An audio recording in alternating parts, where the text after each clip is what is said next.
माँ बैठी भवनवा में, भवनवा में। सजी के माँ बैठी भवनवा में, भवनवा में। हाय पटाखा छूटेला गगनवा में, हाय पटाखा छूटेला गगनवा में।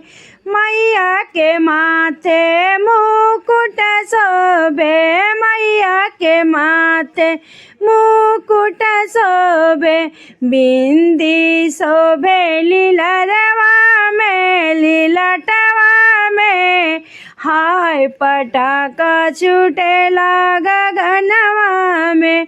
लाली चुंदरी मैया के शोभेला अंगवा में, बदनवा में, बदनवा में।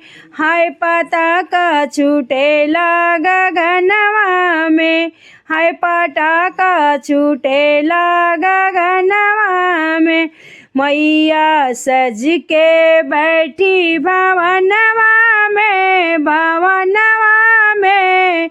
हाय पटाखा छूटेला गगनवा में, हाय पटाखा छूटेला गगनवा में। के मूरत हाय भोली भाली, मैया के मूरत अति भोली भाली।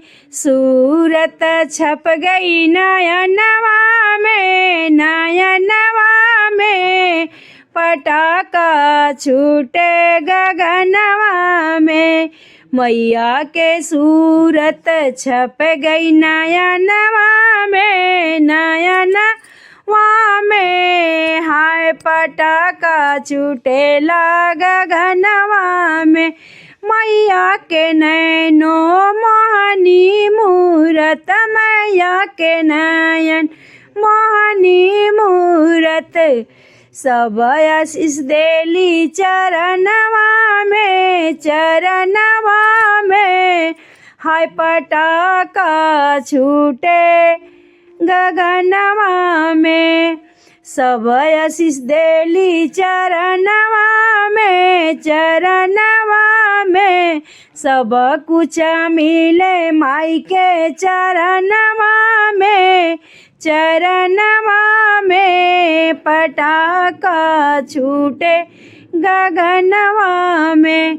मैया सज के बैठी भवनवा में, भवनवा में। हाय पटाखा छूटे गगनवा में, हाय पटाखा छूटे गगनवा में। के दर्शन बहुते कठिन है, मैया के दर्शन बहुते कठिन है, बहुते कठिन है हो, बहुते कठिन है। पचरा सुनाई मंदिलवा में, मंदिलवा में। हाय पटाखा छूटे गगनवा में, हाय पटाखा छूटे गगनवा में। मैया सज के बैठी भवनवा में, भवनवा में। हाय पटाखा छूटे गगनवा में, हाय पटाखा छूटे गगनवा में। लका खड़े हैं माई के मंदिर दुआरवे पे, दुआरवे पे। जयकारा लगाओ मैं मंदिलवे में, जयकारा लगाओ मंदिलवे में।